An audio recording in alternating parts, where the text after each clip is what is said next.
ദീന് കൊണ്ടുള്ള പ്രയോജനം നമുക്കെല്ലാവർക്കും അനുഭവമുള്ളതാണ്. അതൊരു അറിവ് മാത്രമല്ല. ദീനനുസരിച്ച് നമ്മൾ ജീവിക്കുമ്പോൾ അതിൽ നമുക്ക് അനുഭവങ്ങൾ ഉണ്ടാകുന്നു. യഥാർത്ഥത്തിൽ അത്തരം അനുഭവങ്ങൾ നമുക്ക് നൽകുന്ന ഏറ്റവും വലിയൊരു കാര്യമാണ് അള്ളാഹുവിനെ സ്മരിക്കുക, ദിക്റുല്ലാഹ് എന്ന് പറയും. ഒരു വിശ്വാസി ഒരു പക്ഷേ ശരിയായി ദിക്ർ നിർവഹിക്കുകയാണെങ്കിൽ അവന്റെ ഒരു പകലിൽ അല്ലെങ്കിൽ ഒരു രാത്രിയിൽ അവന്റെ നാവുകൾ ഏറ്റവും അധികം സംസാരിക്കുന്നത്, ഉരുവിടുന്നത് അള്ളാഹുവിന്റെ വചനങ്ങളും നാമങ്ങളും അവന്റെ പ്രകീർത്തനങ്ങളുമായിരിക്കുമെന്നാണ്.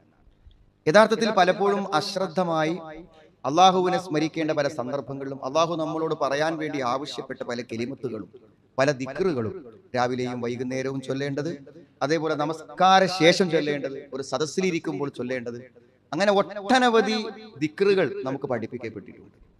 പക്ഷെ അതൊക്കെ പലപ്പോഴും നമ്മുടെ ജീവിതത്തിൽ അശ്രദ്ധമായി പോകുന്നത് എന്തുകൊണ്ടാണ്? ഒന്ന്, നമ്മുടെ ഒരു ബോധ്യതയുടെ പ്രശ്നമാണ്. വെറുതെ ഇങ്ങനെ നാവുകൊണ്ട് ഇങ്ങനെ എന്തെങ്കിലും ഇങ്ങനെ പറഞ്ഞാൽ അതിനെന്തെങ്കിലും കൂലി ഉണ്ടാവും എന്ന നമ്മുടെ കപടമായ യുക്തിയുടെ ഒരു മനസ്സ് പിശാചുണ്ടാക്കുന്നത്. പിശാചുണ്ടാക്കുന്നത് എന്തുകൊണ്ടാന്ന് ചോദിച്ചാൽ അതിനു മാത്രം ഗുണം ഈ ദിക്ർ കൊണ്ട് നമുക്ക് കിട്ടും. നമ്മുടെ എല്ലാ ഗുണങ്ങളെയും നഷ്ടപ്പെടുത്തുന്നവനാണല്ലോ ശൈത്താൻ. മാത്രമല്ല പിശാചിനെ സംബന്ധിച്ചിടത്തോളം ഏറ്റവും മാരകമാണ്. ശൈത്താനെ പ്രതിരോധിക്കുവാനുള്ള ഒരു കോട്ടയാണ് അള്ളാഹുവിന്റെ സ്മരണ, ദിക്റുല്ലാഹ്. അതുകൊണ്ട് ചെല്ലാൻ നമ്മൾ ഓർമ്മിപ്പിക്കും. അതുകൊണ്ട് സുഹൃത്തുക്കളെ, നമ്മൾ ആലോചിക്കേണ്ടത് വിശുദ്ധ ഖുർആനും പ്രവാചക വചനങ്ങളും ഒരു കാര്യം നിർദ്ദേശിച്ചാൽ അത് നമുക്ക് ഗുണമായിരിക്കും. അതിനെപ്പറ്റി പിന്നെ നമ്മളിങ്ങനെ ആലോചിച്ച് നമ്മളെ ബുദ്ധിയും ചിന്തയും യുക്തിയും ഒന്നും ചിന്തിക്കേണ്ട കാര്യമില്ല. അള്ളാഹു പറഞ്ഞിട്ടുണ്ടോ, നബി സ്വല്ലല്ലാഹു അലൈഹി വസല്ലം പറഞ്ഞിട്ടുണ്ടോ എന്ന് ഉറപ്പാക്കണം.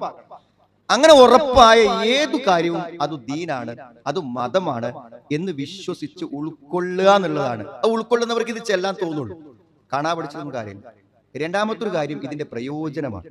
ഇത് ചൊല്ലുന്ന സമയത്ത് നമുക്ക് കിട്ടുന്ന ഒരു സംതൃപ്തിയും സന്തോഷവും നമ്മുടെ വാക്കുകൾക്ക് അതീതമായിട്ടുള്ള അത്ര വലുതാണ്.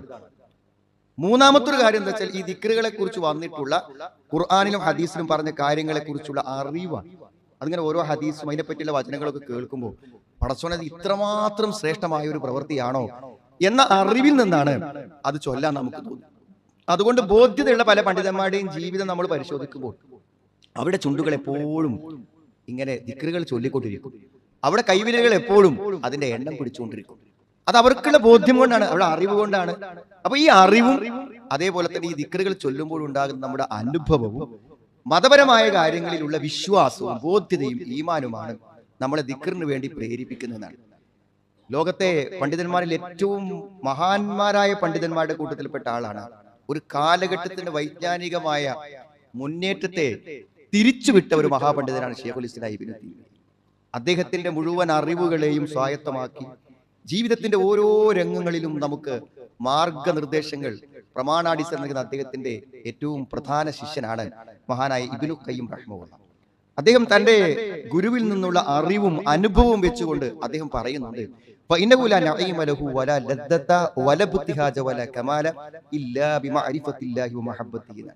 ഒരനുഗ്രഹവും ഒരു സന്തോഷവും ജീവിതത്തിന്റെ ഒരു പൂർണ്ണതയും ഒന്നും നമുക്ക് കിട്ടൂല അള്ളാഹിനെ കുറിച്ച് അറിയാതെ.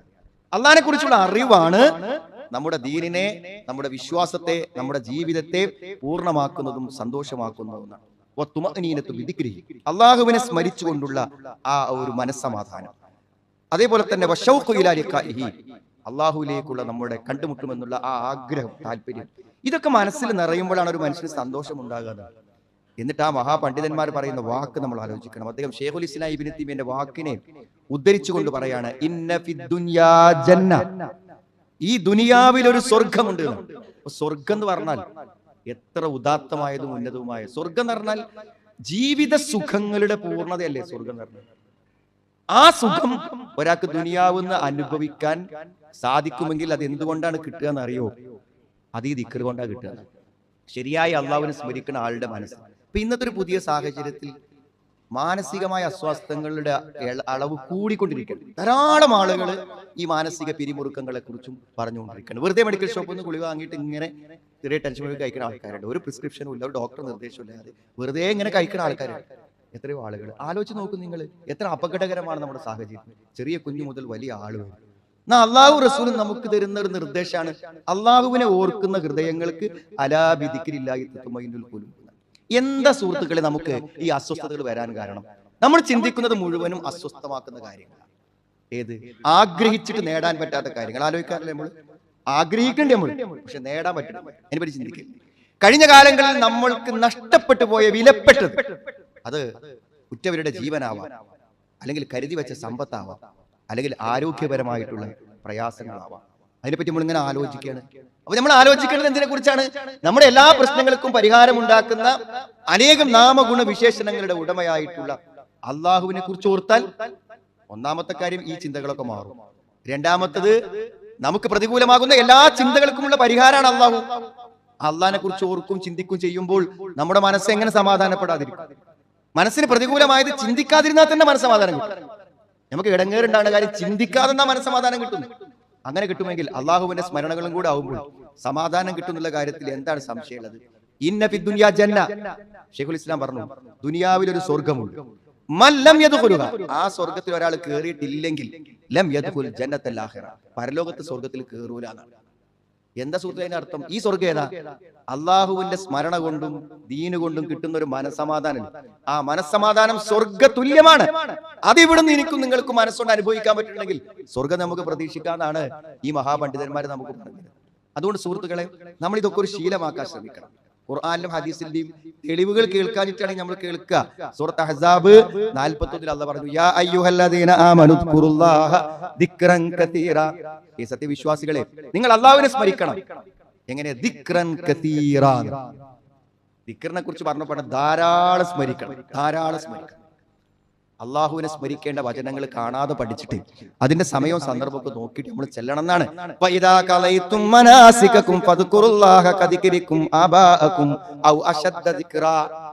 നിങ്ങൾ ഹജ്ജിന്റെ കർമ്മങ്ങൾ കഴിഞ്ഞാൽ നിങ്ങൾ അള്ളാഹിനെ സ്മരിക്കണം.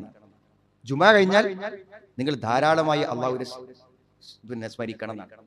അള്ളാഹുവിന്റെ ഇഷ്ടദാസന്മാരുടെ സ്വഭാവങ്ങൾ വിശദീകരിച്ചപ്പോൾ അള്ളാഹ് എന്താ പറഞ്ഞത്? അല്ലദീന യദ്കുറൂനല്ലാഹ ഖിയാമൻ വഖുഊദൻ വഅലാ ജുനൂബിഹിം, നിന്നും ഇരുന്നും ഒക്കെ അള്ളാഹുവിനെ സ്മരിച്ചുകൊണ്ടിരിക്കുന്നു. എത്രമാത്രം ഒരു സ്ഥലത്ത് നമ്മൾ ഇരുന്നു ഒരു ദിക്റെങ്കിലും ചൊല്ലാതെ നമ്മൾ എഴുന്നേറ്റ് പോകാൻ പാടില്ല. മാമിൻ ഖൗമിൻ ജലസൂ മജ്ലിസൻ, ഒരു ജനത ഒരു സ്ഥലത്ത് ഇരുന്നു, അവിടുന്ന് പോലെ എഴുന്നേറ്റ് പോകുന്നതിലിടക്ക് അള്ളാഹുവിന്റെ സ്മരണകൾ ഉണ്ടായില്ല എങ്കിൽ ഒരു ചത്ത കഴുതനെ കണ്ടു പോണ ആൾക്കാരെ പോലെയാണ്. അവരുടെ ഒരു മനോവികാരം എന്തായിരിക്കും?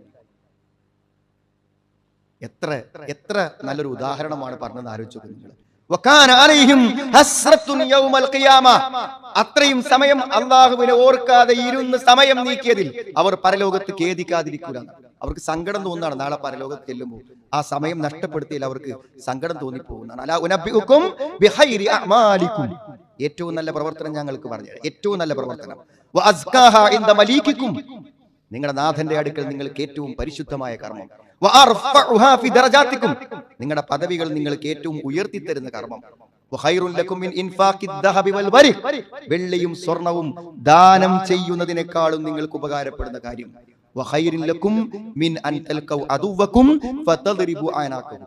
ഒരു ശത്രുവിനോട് യുദ്ധം ചെയ്യുന്നതിനേക്കാളും നിങ്ങൾക്ക് പ്രതിഫലം കിട്ടുന്ന കാര്യം പറഞ്ഞു തരട്ടെ എന്ന് സഹാബത്ത് പറഞ്ഞു. ബലാ യാ റസൂലല്ലാഹ്, റസൂലേ പറഞ്ഞു തരുന്നു. ദിക്റുല്ലാഹ്, അല്ലാഹുവിനെ സ്മരിക്കുക. സുബ്ഹാനല്ലാഹ്, അൽഹംദുലില്ലാഹ്, അല്ലാഹു അക്ബർ എന്ന് പറഞ്ഞാൽ ഈ പറയുന്നതിനേക്കാളൊക്കെ ഏറ്റവും ഗുണമുള്ള കാര്യമാകുന്നു എന്നാണ്. ജീവനുള്ളവനും മരിച്ചവനും തമ്മിൽ എത്ര വ്യത്യാസമുണ്ടോ അത്ര വ്യത്യാസമുണ്ട് അനുഭവത്തിൽ ദിക്ർ ചെല്ലുന്ന ആളും ദിക്ർ ചൊല്ലാത്ത ആളും. പല ഗുണങ്ങൾ പണ്ഡിതന്മാർ എണ്ണി പറഞ്ഞിട്ടുണ്ട് ദിക്റിന്റെ. ഒന്നെന്താ? പിശാചിനെ അകറ്റുമെന്ന്. സുഹൃത്തുക്കളെ, സത്യം പറയും, നമ്മുടെ ജീവിതത്തിലെ എല്ലാ പ്രതികൂലതകൾക്ക് പിന്നിലും ശൈത്താൻ. എല്ലാ പ്രതികൂലങ്ങളും ഒന്ന് നമ്മുടെ മനസ്സല്ലേ. ആ മനസ്സിൽ എന്തൊക്കെ ചിന്തിക്കുന്നുവോ അതിൽ നമുക്കെതിരായ എല്ലാ ചിന്തക്ക് പിന്നിലും പിശാച്. പിശാച് അങ്ങോട്ട് മാറി നിന്നാൽ നമുക്ക് കിട്ടുന്ന ഒരു സുഖവും സമാധാനവും ചെറുതാവൂല. അത് അള്ളാഹ് പറഞ്ഞാണ്,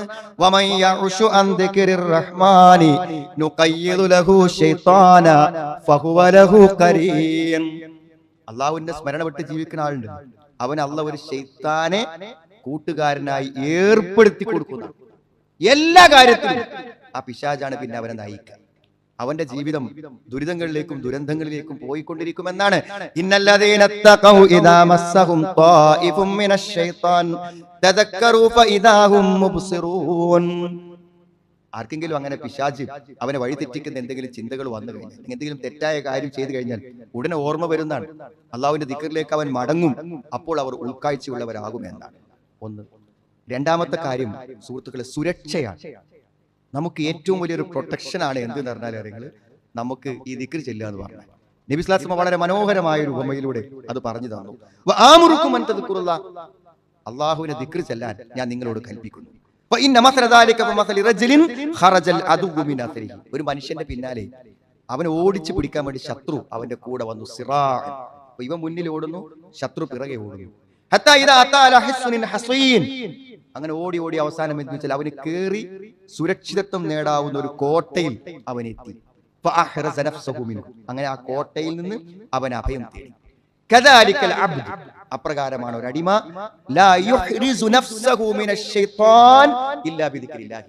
അവന്റെ പിന്നാലെ കൂടുന്ന പിശാചിന്ന് അവന് സുരക്ഷിതം, ആ കോട്ടയുടെ സുരക്ഷ ദിക്റുകളെ കൊണ്ട് അവന് കിട്ടും എന്നാണ് പറയുന്നത്. സുഹൃത്തുക്കളെ, ജീവിതത്തിൽ വലിയ സംരക്ഷണം നമുക്ക് ലഭിക്കുന്നതാണ് യഥാർത്ഥത്തിൽ ഈ ദിക്ർ എന്ന് പറഞ്ഞാൽ. മാത്രല്ല, നരകത്തിൽ നിന്നുള്ള രക്ഷ നമ്മൾ ആഗ്രഹിക്കണേ, അതിനുള്ളൊരു വഴിയും ദിക്ർ തന്നെയാണ്. എന്റെ അടിമ അവന്റെ മനസ്സിൽ എന്നെ ഓർത്താൽ എന്റെ മനസ്സിൽ ഞാൻ അവനെ ഓർക്കും.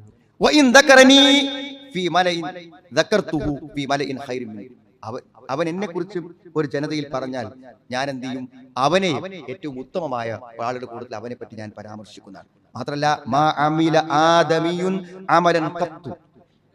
മനുഷ്യൻ ചെയ്യുന്ന ഏതൊരു പ്രവൃത്തി അള്ളാഹുവിനെ സ്മരിക്കുന്നതിനേക്കാളും അവന് രക്ഷ നൽകുന്ന മറ്റൊരു പ്രവൃത്തിയില്ല. നമ്മൾ ചെയ്യുന്ന പ്രവർത്തനങ്ങളിൽ നരകത്തിൽ നമ്മൾ രക്ഷപ്പെടുത്താൻ പറ്റുന്ന ഏറ്റവും നല്ലൊരു പ്രവൃത്തിയാണ് അള്ളാഹുവിനെ ദിക്ർ ചെല്ലുക എന്നുള്ളത്. എത്രയാണ് സുഹൃത്തുക്കൾ അതിന്റെ പ്രതിഫലം? കാരണം വെച്ചാൽ ഒരു ദിക്ർ നമ്മൾ ചെല്ലുമ്പോൾ അതിന് കിട്ടുന്ന പ്രതിഫലം കൊണ്ടല്ലേ, കൂലി കൊണ്ടല്ലേ. നമ്മുടെ നന്മയുടെ തുലാസ് കനം തൂങ്ങിയിട്ടല്ലേ നമ്മൾ സ്വർഗത്തേക്ക് പോണത്. അത് കരം തൂങ്ങാൻ അത്രമാത്രം ദിക്ർ ഉപകാരപ്പെടും.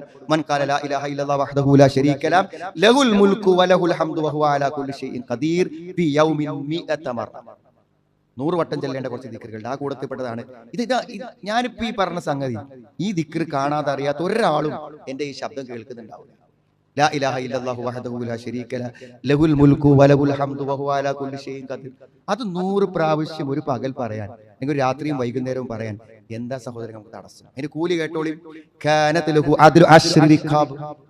10 അടിമകളെ മോചിപ്പിച്ച പ്രതിഫലം.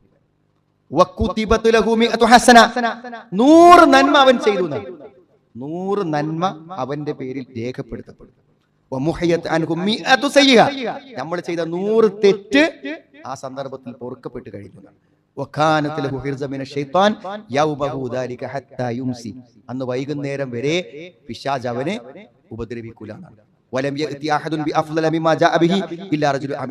ഇതിലേറെ വേറെ ആൾ ചെയ്താലേ ഇവനേക്കാൾ മുത്തവനാകുള്ളൂ. അത്രമാത്രം. സുബ്ഹാനല്ലാഹി വബിഹംദിഹി ഫി യൗമി 100 മറ. 100 വട്ടം സുബ്ഹാനല്ലാഹി വബിഹംദിഹി, സുബ്ഹാനല്ലാഹി വബിഹംദിഹി. അറിയാത്ത ആൾക്കാരാരാ? അല്ലാഹുവേ, നിന്നെ സ്തുതിക്കുന്നതോടൊപ്പം നിന്നെ പ്രകീർത്തിക്കുകയും ചെയ്യുന്നതാണ്. അവന്റെ തെറ്റുകളൊക്കെ പോകുന്നതാണ്. ഒരു കടലിലെ നുരകളോളം തെറ്റുണ്ടെങ്കിലും സുബ്ഹാനല്ലാഹി വബിഹംദിഹി എന്ന് 100 വട്ടം പറഞ്ഞാൽ ആ പാപങ്ങൾ പൊറുക്കപ്പെടുന്നു. സുഹൃത്തുക്കളെ, വഹയിലൂടെ സ്ഥിരപ്പെട്ട ഈ കാര്യം അള്ളാഹു നമുക്ക് തരുന്ന ഒരു പ്രോമിസാണ്, വാഗ്ദാനാണ്. അതെങ്ങനെ നമുക്ക് കിട്ടാതെ പോകും? വളരെ ലളിതമായി ജീവിതത്തിൽ ചെയ്യാവുന്ന. മറ്റൊന്ന് ദിക്റിനെ പറ്റി പറഞ്ഞതാണ്, സ്വർഗത്തിലെ കൃഷി എന്നാണ്. കൃഷി നമ്മൾ നട്ടാ അതിങ്ങനെ വളർന്നുകൊണ്ടിരിക്കും. സ്വർഗത്തിലെ മണ്ണ് എന്ന് പറഞ്ഞാൽ അത് ഏറ്റവും നബി സ്വല്ലല്ലാഹു ആകാശാരോഹണം മിഅ്റാജിൽ പോയ സമയത്ത് ഇബ്രാഹിം നബി അലൈഹി ഇസ്ലാമിനെ കണ്ടുമുട്ടിയ സംഭവം ഹദീസിൽ പറയുന്നുണ്ട്. ആ സമയത്ത് പറയുന്ന കാര്യമാണ്, യാ മുഹമ്മദ് അഖ്രി ഉമ്മതക മിന്നി അസ്സലാം, എന്നിലുള്ള സലാം നിന്റെ ഉമ്മത്തിന് നീ പറയണം. വഅഖ്ബിറുഹും അന്നൽ ജന്നത ത്വയ്യിബത്തു തുർബ, നല്ല മണ്ണാണ് സ്വർഗ്ഗത്തിന്റേതെന്ന് അവരെ അറിയിക്കണം. അദ്ബത്തുൽ മാ, അവിടുത്തെ വെള്ളം അത്രമാത്രം മധുരകരമായ വെള്ളമാണ്.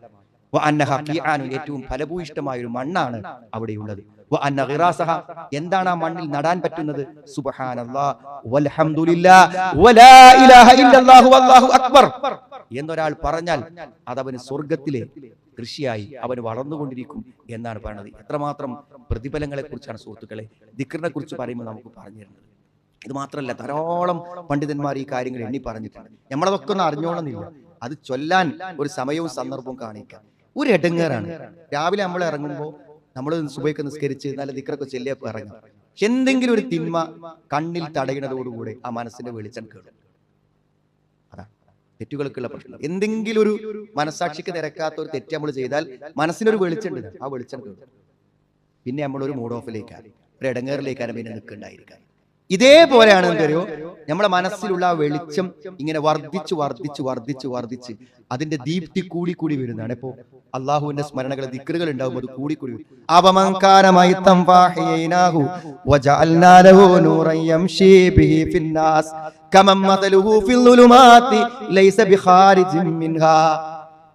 എന്താണ്? മരിച്ച ജീവനില്ലാത്ത ഒരുത്തനെ പോലെയാണോ? ഒരുത്തിന് ഞാൻ എന്ത് ചെയ്തു? ജീവൻ നൽകി. എന്നിട്ട് അവൻ എന്ത് ചെയ്തു? ഒരു വെളിച്ചം നൽകി. ആ വെളിച്ചവുമായി അവൻ ഇങ്ങനെ നടന്നു പോകും. നമ്മളെ മനസ്സിലൊരു വെളിച്ചമുണ്ട്. ആ വെളിച്ചത്തിൽ നമ്മൾ നടന്നു പോകുമ്പോൾ എല്ലാ ഭാഗത്തും ആ വെളിച്ചത്തിന്റെ അനുഭവങ്ങൾ നമുക്ക് ഉണ്ടായിക്കൊണ്ടിരിക്കുന്നതാണ്. ഈ വെളിച്ചം നമ്മുടെ ഹൃദയത്തിൽ കിട്ടുന്നതിൽ ഏറ്റവും വലിയ പങ്ക് സുഹൃത്തുക്കളെ ദിക്റിനുണ്ട്. മാത്രമല്ല, ദിക്ർ ചെല്ലുന്ന ആളുകളെ എന്ത് ചെയ്യുന്നറിയോ? അന്നഹു യൂജിബു സ്വലാത്തല്ലാഹി വമലായികതിഹി അലദ്ദാകിർ. ദിക്ർ ചെയ്യുന്നവൻ അല്ലാഹുവിന്റെയും അതേപോലെ മലക്കുകളുടെയും സ്വലാത്ത് അനുഗ്രഹം അവർക്ക് ലഭിച്ചുകൊണ്ടിരിക്കും എന്നാണ്. തുടക്കത്തിൽ ഓതി വെച്ച ആയത്ത് അതാണ്. യാ അയ്യുഹല്ലദീന ആമനു ദിക്റുല്ലാഹ ദിക്റൻ കതീറ വസബ്ബിഹൂഹു ബുക്റതൻ വഅസീല. രാവിലെയും വൈകുന്നേരം സുബഹി കഴിഞ്ഞിട്ട് കുറച്ചേരം ദിക്റില്ലേ. മഗ്രിബിന്റെ മുമ്പ്, സൂര്യൻ അസ്തമിക്കുന്നതിന് മുമ്പ് കുറച്ച് സമയം. ഖബല തുലൂഇ ശംസി വഖബല ഖുറൂബ്. ഉദയത്തിന് മുമ്പും അസ്തമയത്തിന് മുമ്പും. ഹുവല്ലദീ യുസല്ലി അലൈക്കും വമലായികതുഹു ലിയുഖ്രിജകും മിനൽ ളുലുമാതി ഇലൻ നൂർ വകാന ബിൽ മുഅ്മിനീന റഹീമാ. ധാരാളമായി അല്ലാഹുവിനെ സ്മരിക്കൂ. രാവിലെയും വൈകുന്നേരവും അല്ലാഹുവിനെ സ്മരിക്കൂ. അവനും അവന്റെ മലായികത്തുകളും നിങ്ങൾക്ക് അനുഗ്രഹത്തിന് വേണ്ടി പ്രാർത്ഥിക്കും. ഇരുട്ടുകളിൽ നിന്നും വെളിച്ചത്തിലേക്ക് അവൻ നിങ്ങളെ കൊണ്ടുവരും. അല്ലാഹു സത്യവിശ്വാസികളോട് അങ്ങേയറ്റം ദയ കാണിക്കുന്നവനാവുന്നു. അള്ളാഹിന്റെ കാരുണ്യം നമുക്ക് കിട്ടാൻ, അനുഗ്രഹം നമുക്ക് കിട്ടാൻ ദിക്റുകളെ കൊണ്ട് പറ്റും. അതുകൊണ്ട് സുഹൃത്തുക്കളെ, കിട്ടാൻ നമുക്ക് ധാരാളം അവസരങ്ങളുണ്ട്. ഈ രാവിലെ വൈകുന്നേരം ദിക്റിന്റെ ഒക്കെ ചെറിയ സാധനത്തെ നമുക്ക് കുറിപ്പുകൾ നമുക്ക് കിട്ടും. നമ്മുടെ മൊബൈലുകൾ നമുക്ക് ഡൗൺലോഡ് ചെയ്തെടുക്കാൻ പറ്റും. നമ്മൾ ചൊല്ലണം. ജീവിതത്തിൽ ശേഷിക്കുന്ന കാലം നമ്മുടെ അക്കൗണ്ടുകൾ നിറക്കാൻ, നന്മകൾ നിറക്കാൻ, ഭയങ്കരമായ സന്തോഷത്തിൽ ജീവിതത്തിൽ മുന്നോട്ട് പോകാൻ, വലിയ പ്രതിഫലങ്ങൾ നേടാൻ, പിശാചിന്റെ പ്രേരണകളിൽ നിന്ന് രക്ഷപ്പെട്ട് മനസ്സമാധാനത്തോടെ ജീവിക്കാൻ അള്ളാഹു നമുക്ക് തന്നിട്ടുള്ള ഈ മഹത്തായ നിർദ്ദേശങ്ങളെ പാലിക്കുവാനും യഥാർത്ഥ വിശ്വാസികളാകാനും അള്ളാഹു നമുക്ക് എല്ലാവർക്കും തൗഫീഖ് പ്രദാനം ചെയ്യും. അൽഹംദുലില്ലാഹ് ഹംദൻ കതീറൻ ത്വയ്യിബൻ ബാറകൻ ഫീഹി വസല്ലല്ലാഹു അലാ മുഹമ്മദിൻ വഅലാ ആലിഹി വസ്വഹാബിഹി അജ്മഈൻ. ഒരിക്കൽ കൂടെ അള്ളാഹുവിനെ സൂക്ഷിച്ച് ജീവിക്കണമെന്ന് എന്നെയും നിങ്ങളെയും ഞാൻ ഓർമ്മപ്പെടുത്താം. ദിക്റിന്റെ തന്നെ മറ്റൊരു പ്രയോജനമായിക്കൊണ്ട് ഇബ്നു ഖയ്യിം റഹ്മഹുല്ലാഹ് അദ്ദേഹത്തിന്റെ അൽവാബിലു സ്വയ്യിബ് എന്ന് പറയുന്ന ഗ്രന്ഥത്തിൽ പറയുന്നുണ്ട്, ദിക്ർ നമ്മൾ ഓരോ ദിക്റുകൾ പറയുമ്പോഴും അള്ളാഹു അതിന് മറുപടി പറയുന്നു. അള്ളാഹു സത്യപ്പെടുത്തുന്നവൻ സത്യവാനാണ്. അവൻ പരലോകത്ത് കാദിബീങ്ങളുടെ, വ്യാജന്മാരുടെ, കള്ളന്മാരുടെ കൂട്ടത്തിൽ ഒരുമിച്ച് കൂട്ടപ്പെടുകയില്ല. നമ്മൾ ദിക്ർ പറയുമ്പോൾ നമ്മൾ അള്ളാഹുവിനെ അംഗീകരിച്ച് അള്ളാഹുവിനെ മഹത്വപ്പെടുത്തിയ ഒരു വിശ്വാസിയാണെന്ന് അള്ളാഹു സ്ഥിരീകരിക്കുന്ന നമ്മൾ ഓരോന്ന് പറയുമ്പോഴാണ്. ഇദാ ഖാല അബ്ദു ലാ ഇലാഹ ഇല്ലല്ലാഹ് എന്ന് പറഞ്ഞു അല്ലാഹു അക്ബർ എന്ന് പറഞ്ഞാൽ അല്ലാഹ് പറയും സദഖ അബ്ദി ലാ ഇലാഹ ഇല്ലാ വന വഅന അക്ബർ. ഞാനല്ല ആരാധനയില്ല, ഞാൻ ഏറ്റവും വലിയവനാണെന്ന് എൻ്റെ അടിമ സത്യപ്പെടുത്തിയിരിക്കുന്നു. ലാ ഇലാഹ ഇല്ലല്ലാഹു വഹ്ദഹു എന്ന് പറയുമ്പോൾ അല്ലാഹ് പറയുന്നതാണ് സദഖ അബ്ദി ലാ ഇലാഹ ഇല്ലാ അന വഹദി. ലാ ഇലാഹ ഇല്ലല്ലാഹു വഹ്ദഹു ലാ ശരീക ല എന്ന് പറയുമ്പോൾ അല്ലാഹ് പറയും സദഖ അബ്ദി ലാ ഇലാഹ ഇല്ലാ അന ലാ ശരീക ലി. എനിക്ക് പങ്കുകാരില്ല എന്ന് എൻ്റെ അടിമ സത്യപ്പെടുത്തിയിരിക്കുന്നു എന്ന് പറയുന്നതാണ്. അടിമ ഓരോന്ന് പറയുമ്പോഴും അള്ളാഹു അതിന് മറുപടി പറയുമെന്നാണ് ഈ ഹദീസിൽ നമുക്ക് കാണാൻ പറ്റുന്നത്. അപ്പോൾ ജീവിതത്തിൽ ഇതൊരു ശീലമാക്കുന്നതുകൊണ്ടുണ്ടാകുന്ന ധാരാളം ഗുണങ്ങളെക്കുറിച്ച് നമ്മൾ മനസ്സിലാക്കി ആ ഗുണങ്ങൾ നമ്മുടെ ജീവിതത്തിൽ കിട്ടുക നമ്മളത് ചൊല്ലുമ്പോൾ മാത്രമാണ് സുഹൃത്തുക്കളെ. ഇതൊക്കെ ശീലാക്കി കഴിഞ്ഞാൽ പിന്നെ അങ്ങനെ ചൊല്ലിക്കൊണ്ടിരിക്കും. ശീലമാകാത്തവരെ സംബന്ധിച്ചിടത്തോളം ജീവിതത്തിൽ വലിയ നഷ്ടമാണ് സംഭവിക്കുന്നത് നമ്മൾ തിരിച്ചറിയുക. അസ്വസ്ഥമാകുന്ന മനസ്സുകൾ വെറുതെ അനാവശ്യങ്ങൾ ചിന്തിച്ച് ഓരോ ടെൻഷൻ വരുത്തി മരുന്നും കഴിച്ച് ജീവിതത്തിൽ പലപ്പോഴും ബുദ്ധിമുട്ടുകളും പ്രയാസവും ഒക്കെ അനുഭവിക്കാൻ, നല്ല വീടുണ്ട്, മക്കളുണ്ട്, ഭാര്യയുണ്ട്, എല്ലാ സൗകര്യമുണ്ട്, എന്നിട്ട് വെറുതെ ഇങ്ങനെ ആലോചിച്ചിരുന്ന് ടെൻഷനാകണ എത്രയോ ആളുകൾ. ഈ ഒരു മാനസികാവസ്ഥയിലേക്ക് നമ്മൾ നീങ്ങുന്നത് യഥാർത്ഥത്തിൽ മനസ്സിന്റെ സമാധാനത്തിനുള്ള ഭക്ഷണമാണ്. യഥാർത്ഥത്തിൽ ഇതിനൊരു ഭക്ഷണമാണ്, അല്ലെങ്കിൽ മരുന്നാണ്. ആ മരുന്നാണ് ഈ ദിക്റുകൾ എന്ന് പറഞ്ഞാൽ. അത് ശരിയായി പഠിക്കാനും അത് ചൊല്ലാനും ജീവിതത്തിൽ പകർത്താനും അള്ളാഹു നമുക്ക് എല്ലാവർക്കും തൗഫീഖ് പ്രദാനം ചെയ്യുമാറാവട്ടെ. അള്ളാഹു എല്ലാ ദുരന്തങ്ങളിൽ നിന്നും എല്ലാ പ്രയാസങ്ങളിൽ നിന്നും ഞങ്ങൾ നീ കാത്തു സൂക്ഷിക്കണം. അള്ളാഹു നിന്റെ സ്മരണകളെ ശരിയായി നിലനിർത്തുന്ന യഥാർത്ഥ വിശ്വാസികൾ നീ സത്യപ്പെടുത്തുന്ന യഥാർത്ഥ ദാസന്മാരിൽ നീ ഞങ്ങളെ ഏവരെയും ഉൾപ്പെടുത്തണേ റഹ്മാൻ. ദിക്റിന്റെ പ്രയോജനങ്ങളെ ഇഹലോകത്തും പരലോകത്തും ഞങ്ങൾക്ക് പ്രദാനം ചെയ്യണം റഹ്മാനെ. പല ആളുകളും രോഗികളായ ആളുകൾ രോഗശമനത്തിന് വേണ്ടി പ്രാർത്ഥിക്കാൻ ആവശ്യപ്പെടുന്ന നമ്മുടെ ഒരു സഹോദരന്റെ കുട്ടി, ചെറിയ കുട്ടി സർജറി കഴിഞ്ഞ് അല്പം പ്രയാസകരമായ അവസ്ഥയിലാണ്. അള്ളാഹു ആ കുട്ടിക്ക് പൂർണ്ണ ആരോഗ്യം തിരിച്ചു കൊടുക്കുകയും മാതാപിതാക്കളോടൊപ്പം സമാധാനത്തോടെ ജീവിക്കുവാനുള്ള തൗഫീക്ക് പ്രദാനം ചെയ്യുകയും ചെയ്യുമാറാവട്ടെ. അള്ളാഹു ഞങ്ങൾ വന്നുപോയ തെറ്റുകളെ ഞങ്ങൾ നീ പുറത്തു മാപ്പാക്കി തരണമേ റഹ്മാനെ. ഞങ്ങളുടെ കുടുംബങ്ങളിൽ നിന്ന് സന്താനങ്ങളിൽ നിന്ന് ഞങ്ങൾക്ക് നീ കൺകുളിർമ പ്രദാനം ചെയ്യണമേ റഹ്മാൻ. അള്ളാഹു നിന്റെ ഭയാനകമായ നരക ശിക്ഷയിൽ നിന്ന് ഞങ്ങളെ നീ കാത്തുരക്ഷിക്കണമേ റഹ്മാൻ. സുഖങ്ങളുടെ സമ്പൂർണ്ണമായ സമാധാനത്തിന്റെ വീട്ടിൽ സ്വർഗ്ഗത്തിൽ ഒരുമിച്ച് കൂടാൻ ഞങ്ങൾക്ക് ഏവർക്കും നീ തൗഫീഖ് പ്രദാനം ചെയ്യണമേ റഹ്മാനെ. അല്ലാഹുമ്മ ഗ്ഫിർ മുഅ്മിനീന വൽ മുഅ്മിനാത്ത് റബ്ബന സ്രിഫ് അന്നാ അദാബ ജഹന്നം ഇന്ന അദാബഹാ കാന ഗറാമ ഇന്നഹാ സാഅത് മുസ്തഖറൻ വ മുഖാമാ റബ്ബനാ തഖബ്ബൽ മിന്നാ ഇന്നക അൻതസ് സമീഉൽ അലീം വതുബ് അലൈനാ ഇന്നക അൻതത് തവ്വാബുർ റഹീം റബ്ബനാ ആതിനാ ഫിദ് ദുനിയാ ഹസന വഫിൽ ആഖിറതി ഹസനതൻ വഖിനാ അദാബൻ നാർ.